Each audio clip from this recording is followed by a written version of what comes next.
Now, we all are wondering about the timeline regarding the Ripple versus the SEC case in terms of when is this case actually going to be over? Well, it might be a while, but in this video, I'm going to go over some of the timeline that was just laid out by James Filan, who is an outside attorney covering this case along with Jeremy Hogan and another new attorney that goes by the name of Bill from Australia. So I'm going to talk about some of their conversations on Twitter regarding the timing, when some of these motions are due, when some of the decisions are due by the judge, as well as talk about the LBRY case and how it's somewhat of a concern for this Ripple case because LBRY is a blockchain company that's being sued by the SEC for largely the same thing that Ripple is. And their case may end first, and so if the SEC wins that battle, well, let's just say another can of worms might be about to be open. Also, there's some really interesting information that James put forth about Judge Torres, who is residing over this Ripple versus the SEC case.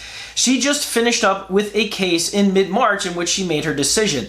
Well, James laid out how long it took her to actually get to that judgment. Hey everyone, my name is Randy and welcome back to the Late Night Grind. Right now on this channel we are covering the Ripple versus the SEC case, but I'm also covering cryptocurrency news, investment markets, and personal finance. So if any or all these topics interest you, make sure you hit that subscribe button and join the Late Night Grind community.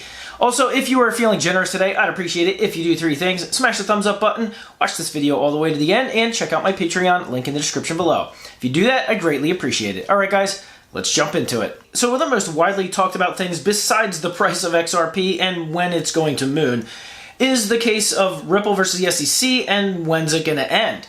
Well, it's been going on for about a year and a half, and unless settlement comes out of nowhere, there's really no end in sight. So I'm going to read what James Filan just laid out on his Twitter thread regarding the timing of this, all the different motions that have to be filed, all the different things that have to be decided on by Judge Netburn and by Judge Torres, anything that has to do with the appeals process, summary judgment motions, how long they could take, and how many months this could actually take us until we get to a decision on if Ripple's fair notice defense stands, if XRP is a security or not, or anything in between. And not only that, there's a couple of other layers to it because we are waiting on these Hinman emails to be released, because they will likely be released at some point until we get to a final judgment, which means if the SEC really doesn't want anybody seeing these documents, they might be settling in the meantime.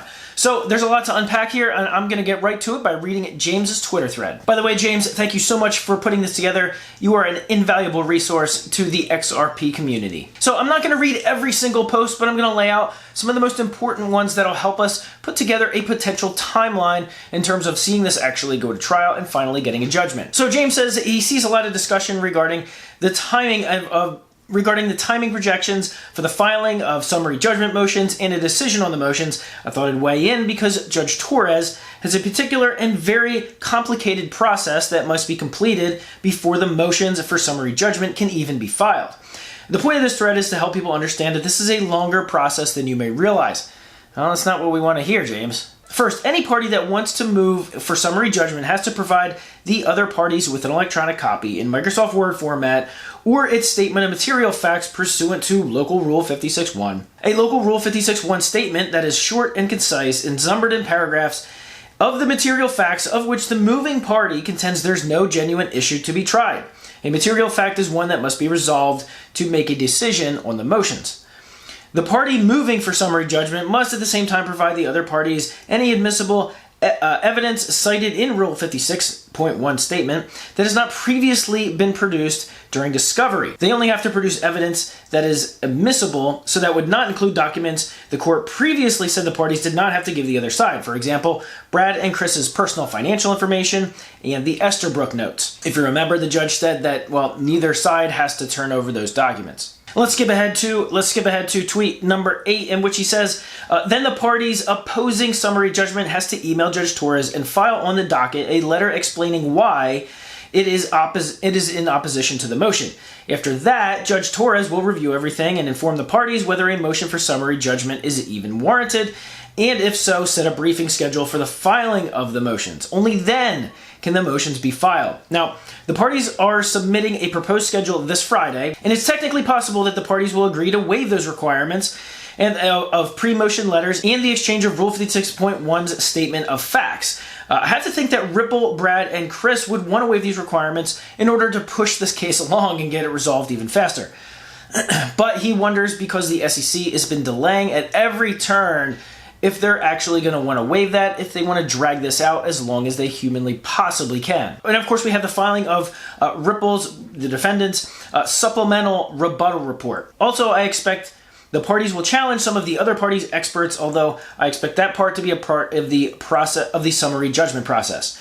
The amicus brief, which is what John Deaton is going to be filing in this case, also has to be reviewed. The point is that all this adds time, and it will take time for Judge Torres to make a decision because these challenges have to be decided. All of this is very complicated and will be a lot slower than we want. I don't want you to be disappointed when the briefing schedule comes out. I don't think we will see a schedule that contemplates briefing beginning in June. I think it's a more realistic timeline that summary judgment motions would be opening briefs in either July or August. And then briefing completed by October, November, the Hinman documents, the emails still being decided, but I think the decision on that would be made while the summary judgment motions are pending, which is why I believe the Ripple defendants said they are prepared to go forward to summary judgment without the Hinman emails actually being released yet. Judge Torres recently issued a summary judgment ruling in a complicated case involving a gender discrimination claims against Goldman Sachs.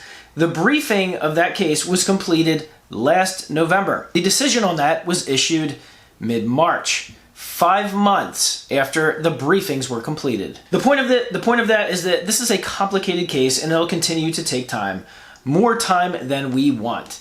Well, James, we really appreciate you laying it out for us non-attorneys looking into this case. And even though it's not exactly what Ripple fans want to hear and what XRP holders want to hear, it's probably a legitimate timeline. And when I see people like Jeremy Hogan responding to it that says, yeah, that's probably what we could be expecting.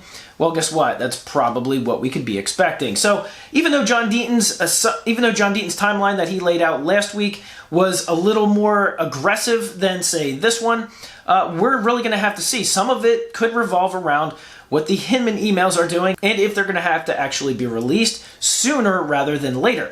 Another matter complicating this is the LBRY case. Now, LBRY is a blockchain company that the SEC is going after for basically the same thing that they are going after Ripple for. LBRY is also using the fair notice defense, and they also mentioned the Hinman emails a couple of times in their defenses. But one of the matters complicating this is what Bill laid out, and what Bill, an attorney from Australia, laid out, is that the LBRY case could complicate the Ripple versus the SEC case, in that the LBRY case is much likely to end and have a decision on it before this Ripple case is over. That could be bad because if the SEC actually wins, well, they're going to be making a huge deal of it in the Ripple case. Now, regardless of what you think of the actions that the SEC has been treating LBRY according to LBRY's tweets and how the SEC hasn't been playing very nice with them, well, it's still a matter of fact that that case is happening and it could affect the Ripple versus the SEC case. It's definitely one to pay attention to. In the description below is a link to my Twitter profile. I've linked several tweets regarding that LBRY case, as it's one that I'm following along as well. So if you want to follow along with that, the very least you can do is check out my Twitter profile and check out some of those LBRY tweets. And with some back and forth with some of those tweets and some of these outside attorneys, I even saw the speculation that this could go well into 2023.